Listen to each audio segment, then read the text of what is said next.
And I am preparing to be in the most pain and the most suffering and to have the most difficult race in my life. Yeah. Going on like Sam, yeah. Going on, yeah. They asked me what I'm doing, said I'm going long like Sam Long. Going long like Sam Long. Going long like Sam Long. They asked me what I'm doing, said I'm going long like Sam Long. Going long like Sam Long. Going long like Sam Long. They doubt me, I'm in love with try, said proudly. I said proudly. I'm in love with try, said loudly. What you doing? What you doing? Why you over there just pouting? Why you pouting? When you really should be scouting. I be winning and be dripping. Why you over there just sitting? Please stop tripping, stop that digging. A bigger hole to fit in. I'm on the track, I ride so fast. People think that I be missing. I rock track, I never sweat. When I'm on the turn, I be drifting. Yeah.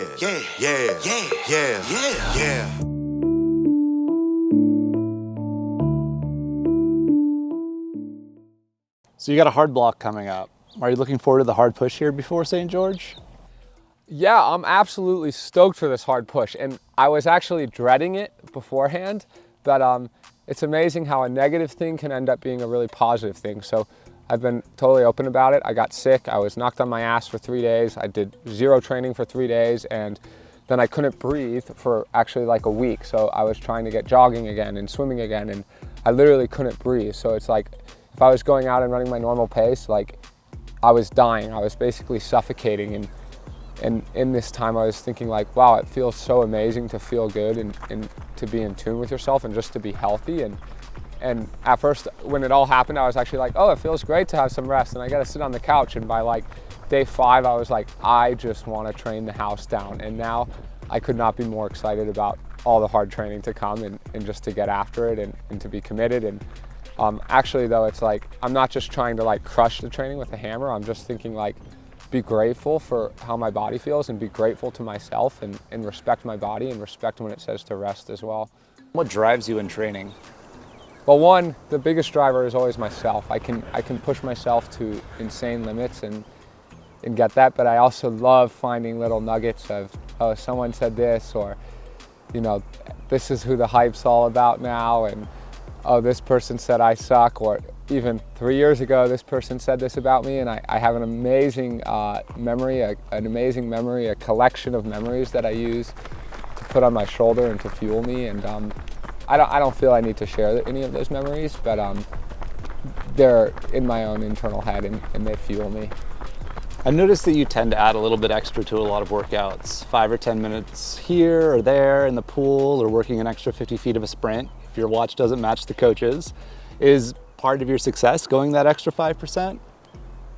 Yeah, I think I demand everything out of myself, and I'm someone who the hard work and the essential work also needs to be met by a lot of supplementary work. And so, yeah, if I'm told to do a 5K and the coach has it measured on his watch and it's 25 meters shorter than what my watch says, like I'm gonna do the extra 25 meters because I would hate like to think I ran 25 meters short and that my 5K was, you know, 4 seconds short than what the real effort was. So yeah, I like to do extra, and part of it comes down like I love training with people, but I also love to be on my own, and I like to always finish things actually in my own mind and in my own head. It just helps me, and I find myself and I center myself, and I kind of remind myself both of the why, but also, yeah, like if it's a swim and okay, I just swam a really hard master session and was flogging myself, it's really important to me to kind of find my stroke at the end and remind myself this is what I'm working on in my technique cues, and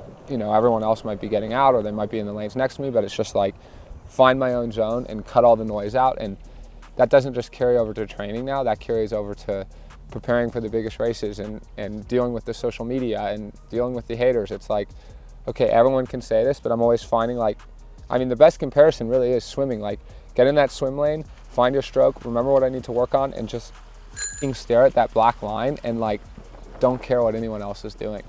What does recovery look like when you're in these tough blocks? What does recovery look like? I think if most people saw my days, they would say like, holy hell, the guy is nonstop.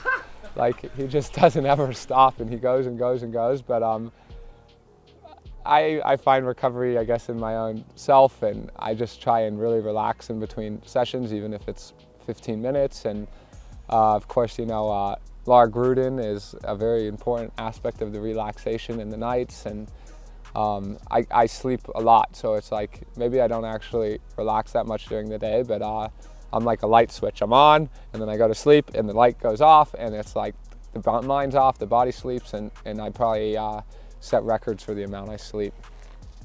So how do you drown out the noise of people trying to tell you how you should train on social media and how you should race? Yeah, so I've always been told how I should train, but what's funny is I still get told how I should train, but you wouldn't believe the number of comments I used to get of how I should train, and I was told I was going to be out of this sport or dead by the time I was 25, and that I would never amount to anything, and I've been training the same way for 3 years, and there's been nothing more enjoyable than surpassing people who told me, like, your training's crazy, you're going to get injured, you're going to have a stress fracture, you're going to get burned out, you won't make it till you're 25, and now I'm a much better athlete than them, and I still get it from some people, but I actually take it as a compliment. How has your training evolved to reach the level you're at now?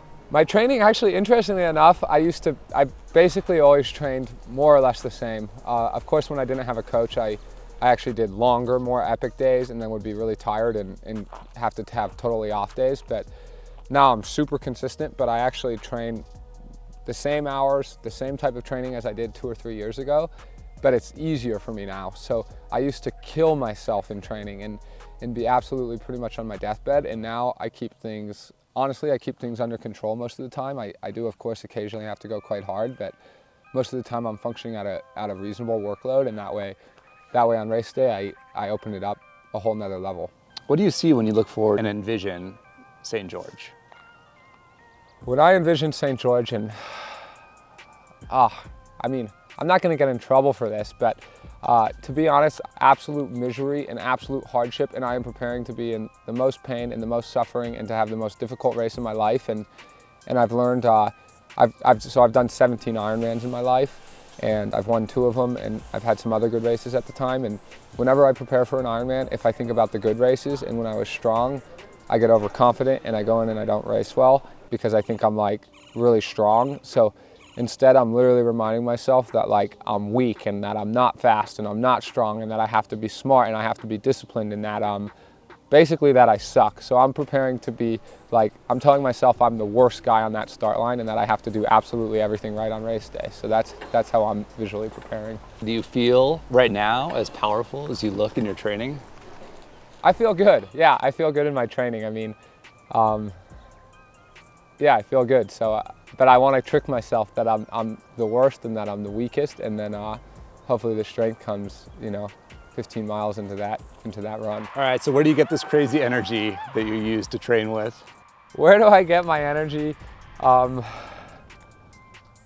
Well, so I mean, of course, I just naturally have a big amount of energy. I probably have some amount of ADD, but actually, so on a spiritual side, I have a tattoo. I've told people about my tattoo on my back. It has the word mana, M-A-N-A, and that means, like, it actually literally means energy, but it means energy from the world. And so, like, as a crazy sort of hippie guy, I honestly believe I extract energy from the sun and the mountains and the wind and the cactuses and the fall blooming, and I really try and find energy from what's around me and actually build myself up from all the positive things I see in the world. What do you think Laura Gruden thinks about that? Laura Gruden's gonna love that answer, and I mean, it's like a hippy-dippy answer, and I don't normally tell people that, but I think it's the truth. I love it. In what ways do you push harder than everyone else? Oh, I mean, I'm just capable of pushing harder than everyone, so it's I mean, yeah, I just get it done. What fires you up when you need to get that last tough effort in at the end of a session? So this is a good question, actually, but if the effort is too hard, I actually skip it now. Well, yeah, that makes me soft, but like, so on Mount Lemmon, I was just doing Mount Lemmon, and I had 6 by 10 minutes, and I was kind of just coming off my cold, so I was still having trouble breathing, and I held really good watts for the 5th one, and the 6th one I was like, well, I can hit the same watts, but it would really kill myself, and I was like, I've got another session today, I've got 5 more sessions tomorrow, and I lowered it by 20 watts, and it was hard, but it wasn't death. And I honestly think if it's too hard in training, then it's taking something out of St. George. So the real question is, what's going to get me to push myself that final like 10K at St. George, and hopefully I have more in the tank with this mindset. What's your next mountain? What races represent an opportunity to take you to the next level in your career? Oh, I think there's so many races, and I've got now I've almost got a bucket list of races. And of course, okay, there's the typical route of go and race Kona and do that, but I'm really excited about races that call to my heart, and so like Challenge Roth this year, that's a huge race for me that really excites me, and dreams are made there. And it's the world is, we live in a worldwide world now, so like I want to go and I want to win races in every country and every continent if I possibly can. And so like the travel aspect really excites me as well, and connecting with more and new people, and winning races of all different types, hot, cold, flat, hilly, wetsuit, non-wetsuit, everything. Like those races really call to me, and of course, I mean, St. George, of any town, St. George really does call to me, so I'm pretty excited about the St. George races. Going long like Sam Long. What about coaching? Like, have you always had the same coach? Oh God, coaching, dude, we do not want to get into coaching. Okay. One day I'm gonna write a book about some of the coaching stories I've had. I actually got sued by one of my first ever coaches. So coaching did not start off on a great foot for me as a young guy.